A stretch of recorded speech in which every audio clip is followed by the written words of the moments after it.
Hello friends, welcome back to my channel. நம்முடைய சேனல்ல இன்னைக்கு ரொம்பவே சூப்பரான சாஃப்ட்டான ஒரு பேடா ரெசிபி தான் பார்க்க போறோம். பேசன் ஃப்ளார் யூஸ் பண்ணி இந்த பேடா ரெசிபி நம்ம prepare பண்ண போறோம். இந்த ஸ்வீட் செய்யிறதுக்கு நமக்கு வெறும் 5 பொருள் தான் தேவைப்பட போகுது. இந்த 5 பொருளை வச்சு ரொம்ப ஈஸியான மெத்தட்ல எப்படி இந்த ஸ்வீட் prepare பண்ணலாம்ன்றதை இந்த வீடியோல நம்ம பார்த்து தெரிஞ்சுக்கலாம். ரொம்ப குறைஞ்ச செலவுல அதிகமான ஸ்வீட்ஸ் நம்ம வீட்லயே எப்படி prepare பண்ணலாம்ன்றதை பத்தி தான் பார்க்க போறோம். இந்த ஸ்வீட்டை நம்ம நிறைய பேக்கரி ஷாப்ல பார்த்திருப்போம். பட் நம்ம இன்னைக்கு வீட்லயே செய்ய போறோம். இந்த வீடியோவை பார்த்ததுக்கு அப்புறம் நீங்களே நினைப்பீங்க இந்த ஸ்வீட் செய்யிறது இவ்ளோ ஈஸியான்னு. இது பார்க்கிறதுக்கும் ரொம்ப அழகா இருக்கும். வாயில வச்சதுமே அப்படியே கரஞ்சு போயிடும். இந்த ரெசிபியை நம்ம எப்படி ஸ்டெப் பை ஸ்டெப்பா prepare பண்ணலாம்ன்றதை நான் ஃபுல்லா சொல்லியிருக்கேன். ஸோ இந்த வீடியோவை ஃபுல்லா ஸ்கிப் பண்ணாம பாருங்க. அப்பதான் உங்களுக்கு புரியும். பேடா ஸ்வீட்லயே நிறைய டிஃப்ரெண்ட் ஆஃப் வெரைட்டிஸ் இருக்கு. நம்ம இன்னைக்கு பேசன் ஃப்ளார் யூஸ் பண்ணி தான் இந்த பேடா ரெசிபி பண்ண போறோம். இந்த ரெசிபியை எப்படி பண்ணலாம்ன்றதை இந்த வீடியோக்கு நீங்க போறதுக்கு முன்னாடி உங்க எல்லார்கிட்டயும் ஒரு அன்பான சின்ன ரெக்வெஸ்ட் இருக்கு. நீங்க ஃபர்ஸ்ட் டைம் நம்ம சேனலை பார்க்குறீங்க இல்ல இன்னும் நம்ம சேனலை சப்ஸ்கிரைப் பண்ணாம இருக்கீங்க அப்படின்னா உடனே கீழே இருக்கிற ரெட் கலர் சப்ஸ்கிரைப் பட்டனை கிளிக் பண்ணிக்கோங்க. அதுக்கு பக்கத்துலயே ஒரு பெல் ஐக்கனும் சேர்த்தே வியூ ஆகும். அதையும் சேர்த்து நீங்க கிளிக் பண்ணிக்கோங்க.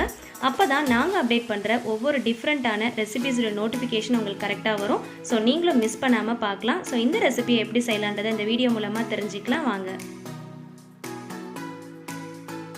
ஸ்வீட் செய்யறதுக்கு ஃபர்ஸ்ட் ஒரு மிக்ஸி ஜார் எடுத்துக்கலாம். இதில் 1/2 கப் அளவுக்கு டெசிகேட்டட் கோகனட் நான் ஆட் பண்ணிக்கிறேன். இந்த டெசிகேட்டட் கோகனட் எல்லா டிபார்ட்மெண்டல் ஸ்டோர்லையுமே கிடைக்கும். டெசிகேட்டட் கோகனட்னா ஒன்றுமே இல்லைங்க, கொப்பரை தேங்காயை பின்னாடி இருக்கிற அந்த ப்ரௌன் கலரை மட்டும் ரிமூவ் பண்ணிவிட்டு மிக்சிலையோ இல்லைனா தேங்காய் திருவிலையோ திருவி அதை நெய்யில் நல்லா ஃப்ரை பண்ணி வச்சுருப்பாங்க. அதுதான் இந்த டெசிகேட்டட் கோகனட்ன்றது.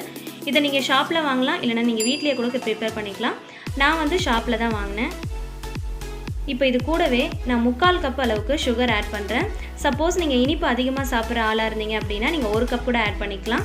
2 ஏலக்காய் எடுத்து அதில் உள்ளே இருக்கிற இந்த சீட்ஸ் மட்டும் நம்ம ஆட் பண்ணிக்கலாம், ஜஸ்ட் ஒரு ஃப்ளேவருக்காக. இப்போ இது கூடவே 1 கப் அளவுக்கு பாலை நல்லா திக்கான பாலை எடுத்துக்கோங்க. காய்ச்சி ஆற வச்ச பாலை 1 கப் அளவுக்கு இது கூட சேர்த்துக்கலாம். இப்போ இதை மூடி போட்டு நல்லா பிளெண்ட் பண்ணி எடுத்துக்கோங்க. இப்போ இது நல்லா அரைச்சாச்சு. இதை ஒரு ஓரமாக வச்சிடலாம்.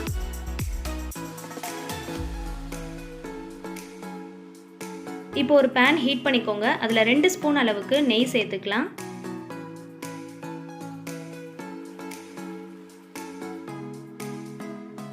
இப்போ இது கூடவே 1 கப் அளவுக்கு கடலை மாவு சேர்த்துக்கிறேன்.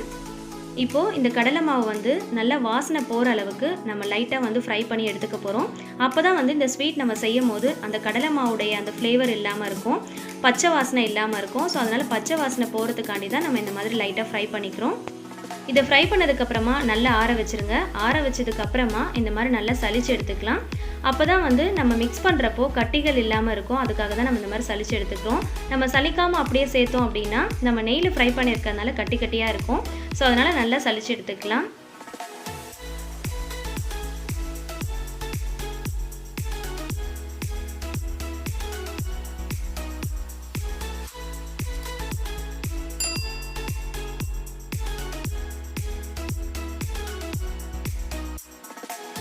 இப்போ சலிச்ச இந்த கடலை மாவு நம்ம ஒரு பேனில் ஆட் பண்ணிக்கலாம். ஏன்னா நம்ம இந்த பேனில் தான் இந்த ஸ்வீட் நம்ம செய்ய போகிறோம். இது கூடவே நம்ம அரைச்சி வச்ச அந்த கோகனட் பேஸ்ட்டையும் நம்ம ஆட் பண்ணிக்கலாம். ஆட் பண்ணிவிட்டு நல்லா கட்டிகள் இல்லாமல் நல்லா மிக்ஸ் பண்ணி விடுங்க. இதில் கொஞ்சம் கூட கட்டி இல்லாமல் நல்லா கரைச்சி எடுத்துட்டோம். இப்போ இது கூடவே 5 ஸ்பூன் அளவுக்கு நெய் சேர்த்துக்கலாம். இப்போ வரைக்கும் நம்ம கவுண்டர் டாப்பில் வச்சு தான் பண்ணிகிட்ருக்கோம். இதை அப்புறமா தான் நம்ம ஸ்டவ்வில் வைக்கணும். முதலே ஸ்டவ்வில் வச்சிட்டோம் அப்படின்னா ரொம்ப கட்டியாயிரும். ஸோ அதனால் எல்லாத்தையும் மிக்ஸ் பண்ணிவிட்டு அதுக்கப்புறமா நம்ம ஸ்டவ்வில் வச்சு நம்ம இந்த ஸ்வீட்டை ரெடி பண்ண போகிறோம். இப்போ இது ஸ்டவ்வில் வச்சாச்சு. நான் சிம் டு மீடியம் ஃப்ளேமில் வச்சு தான் இதை செய்கிறேன். ஸோ அந்த ஃப்ளேமில் வச்சுக்கோங்க, கரெக்டாக இருக்கும். இது நல்லா கட்டியாகிற அளவுக்கு நம்ம கலந்து விட்டுட்டே இருக்கணும். இது மற்ற ஸ்வீட் ரெசிபி மாதிரி கிடையாது. இது சீக்கிரமாகவே கட்டியாயிரும். நீங்கள் பார்க்கும் போதே தெரியும், ரொம்ப சீக்கிரமாகவே இது கட்டியாயிரும். இதை பிகினர்ஸ் கூட ட்ரை பண்ணி பார்க்கலாம். இப்போ இது கூடவே அகைன் ஒரு 2 ஸ்பூன் அளவுக்கு நெய் சேர்த்துக்கலாம். மொத்தமாக நம்ம 7 ஸ்பூன் அளவுக்கு நெய் சேர்த்துருக்கோம். சேர்த்துட்டு நல்லா கலந்து விட்டுட்டே இருங்க. இதுக்கப்புறம் சேர்த்திங்கன்னா தகட்டிடும். ஸோ 7 ஸ்பூன் கரெக்டாக இருக்கும். நல்லா கலந்து விட்டுட்டே இருக்கணும். இதை பிகினர்ஸ் கூட இந்த ரெசிபியை நீங்கள் ட்ரை பண்ணி பார்க்கலாம். இதுக்கு கலக்கிறதுக்கோ இல்லை ப்ரிப்பேர் பண்ணுறதுக்கோ எந்த பதமும் தேவை கிடையாது. ஸோ இது நல்லா கட்டியாகிற அளவுக்கு கலந்து விட்டாலே போதும். சிம் டு மீடியம் ஃப்ளேமில் வச்சு கலந்து எடுக்கணும். இந்த ரெசிபியை நீங்கள் முடிஞ்ச அளவுக்கு நான்ஸ்டிக் பேனில் பண்ணிங்க அப்படின்னா ரொம்பவே ஈஸியாக இருக்கும். இந்த பேனில் நம்ம சேர்த்துருக்கிற இந்த பொருட்கள் எல்லாமே ஒட்டாமல் வரணும். அந்த அளவுக்கு நீங்கள் கலந்து எடுக்கணும். மற்றபடி இதுக்கு பதம்லாம் எதுவுமே தேவை கிடையாது. அதே மாதிரி நம்ம சேர்க்கும் போது இருந்த கலரை விட இது கெட்டி ஆக ஆக இதோடைய கலர் நல்ல ஒரு yellow கலரில் சேஞ்ச் ஆகும்.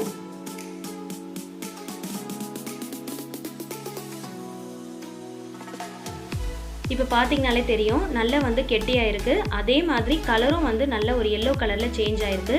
ஸோ இந்த கலரில் வர்ற அளவுக்கு நல்லா பேனில் ஒட்டாத அளவுக்கு நல்லா மிக்ஸ் பண்ணி எடுத்துக்கோங்க. இந்த ஸ்வீட் ரெசிபியை பொறுத்த வரைக்கும் இதை 15 days வரைக்கும் கூட நம்ம ஃப்ரிட்ஜில் வச்சு ஸ்டோர் பண்ணி யூஸ் பண்ணிக்கலாம்.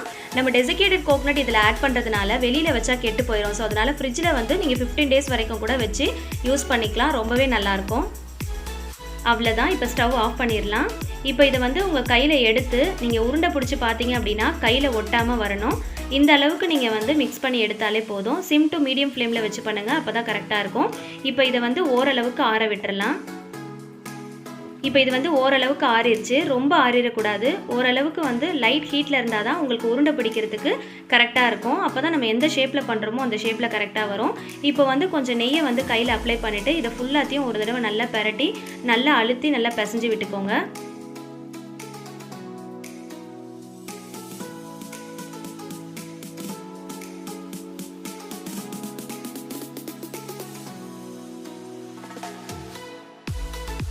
இப்போ இதை நல்லா பிசைஞ்சு விட்டாச்சு. இப்போ 2 கையிலையும் நம்ம வந்து கொஞ்சம் நெய் அப்ளை பண்ணிக்கலாம். அப்போ தான் வந்து நம்ம உருண்டை பிடிக்கிறதுக்கு ரொம்ப ஈஸியாக இருக்கும். அதே சமயம் நல்லா மேலே பார்க்குறதுக்கு நெய் தடவை இருக்கிறதுனால நல்லா ஒரு கிளாஸியாக இருக்கும். அதனால் இந்த மாதிரி நெய்யை தடவிட்டு இந்த மாதிரி உருண்டை பிடிச்சிக்கோங்க. நான் வந்து ஒரு லெமன் சைஸில் உருண்டை எடுத்து நல்லா இந்த மாதிரி கொஞ்சம் கூட விரிசல் இல்லாமல் நல்லா ரவுண்ட் ஷேப்பில் பண்ணி எடுத்துக்கோங்க. பண்ணிவிட்டு லைட்டாக இந்த மாதிரி சைட்லலாம் அமுத்தி விட்டுருங்க. அமுத்தி விட்டுட்டு மேலேயும் கொஞ்சம் லைட்டாக அமுத்தி விட்டுருங்க. அமுத்திட்டு இந்த மாதிரி ஒரு விரலால் லைட்டாக ஒரு அழுத்தம் கொடுத்தீங்க அப்படின்னா ஒரு டிசைன் மாதிரி வந்துடும். இப்போ இதுக்குள்ளே நம்ம நட்ஸ் வந்து ஃபில் பண்ண போகிறோம். நீங்கள் எந்த நட்ஸ் வேணாலும் இதில் ஃபில் பண்ணிக்கலாம். பாதாம், பிஸ்தா எது வேணாலும் நீங்கள் வச்சுக்கலாம். நான் வந்து இன்றைக்கி பிஸ்தா வச்சு டெக்கரேட் பண்ணுறேன். பாருங்கள், ரொம்ப அழகாக இருக்குது பார்க்குறதுக்கே. உங்கள் விருப்பம் தான், நீங்கள் எந்த ஷேப்பில் வேணாலும் பண்ணிக்கலாம். நான் வந்து இது ரவுண்ட் ஷேப்பில் பண்ணியிருக்கேன். ஏன்னா மோஸ்ட்லி வந்து பேக்கரியிலலாம் பார்த்தீங்கன்னா இந்த ஷேப்பில் தான் வச்சுருப்பாங்க. அதனால் நம்ம விருப்பம் தான், நம்ம எப்படி வேணாலும் பண்ணிக்கலாம். பட் வந்து நெய் தடவிட்டு நீங்கள் பண்ணிங்க அப்படின்னா ரொம்பவே ஈஸியாக இருக்கும். டேஸ்ட்டும் வந்து கொஞ்சம் எக்ஸ்ட்ரானரியாக இருக்கும். அதனால தான் மேலே வந்து நீங்கள் பாதாம், பிஸ்தா அப்படி இல்லை அப்படின்னா செர்ரி கூட நீங்கள் வச்சுக்கலாம். பார்க்குறதுக்கு ரொம்ப அழகாக இருக்கும். இந்த மாதிரி லைட்டாக ஒரு ப்ரெஸ் பண்ணிட்டீங்க அப்படின்னா அதுக்குள்ளே ஸ்டஃப் பண்ணும்போது பார்க்குறதுக்கு ரொம்ப அழகாக இருக்கும். ரொம்ப ரொம்ப அழகான ஸ்வீட் இது. அதே மாதிரி சாப்பிட்றதுக்கும் ரொம்ப டேஸ்ட்டாக இருக்கும். வாயில் வச்சதுமே அப்படியே சாப்பிட சாப்பிட கொஞ்சம் கூட திகட்டாது. அந்தளவுக்கு ரொம்பவே சூப்பராக இருக்கும். பார்த்தீங்களா இதை எவ்வளோ ஈஸியாக ப்ரிப்பேர் பண்ணிடலாம் அப்படின்ட்டு. கொஞ்சம் இன்க்ரீடியன்ஸை வச்சு நம்ம வந்து எவ்வளோ ப்ரிப்பேர் பண்ணியிருக்கோன்னு பாருங்கள். நான் எடுத்த இந்த இன்க்ரீடியன்ஸில் எனக்கு 23 ஸ்வீட்ஸ் கிடச்சிது. இதை விட நீங்கள் கொஞ்சம் ஷேப் வந்து சின்னதாக போட்டிங்க அப்படின்னா இதை விட அதிகமாக கிடைக்கிறதுக்கு கூட வாய்ப்பு இருக்குது. ஸோ இந்த லாக்டவுன் டைமில் இந்த ரெசிபி உங்களுக்கு கண்டிப்பாக ரொம்பவே யூஸ்ஃபுல்லாக இருக்கும். வீட்டில் ஏதாவது ஃபங்க்ஷனாக நீங்கள் வீட்டிலே ப்ரிப்பேர் பண்ணிக்கலாம். கடைக்கெல்லாம் போகணுன்ற அவசியமே கிடையாது. வெறும் 5 பொருளை வச்சு நம்ம சூப்பராக ஒரு ஸ்வீட் ரெடி பண்ணிட்டோம். இந்த ரெசிபி உங்களுக்கு பிடிச்சிருந்துச்சு, யூஸ்ஃபுல்லாக இருந்துச்சு அப்படின்னா இப்போயே ஒரு லைக் கொடுத்துருங்க. உங்களோட ஃபேமிலி அண்ட் ஃப்ரெண்ட்ஸ்க்கு ஷேர் பண்ணுங்கள். மறக்காமல் நம்மளோட சேனலை சப்ஸ்கிரைப் பண்ணி வச்சுக்கோங்க. இந்த மாதிரி இன்னும் டிஃப்ரெண்ட்டான நிறைய ரெசிபிஸுடன் நம்ம மீண்டும் சந்திக்கலாம்.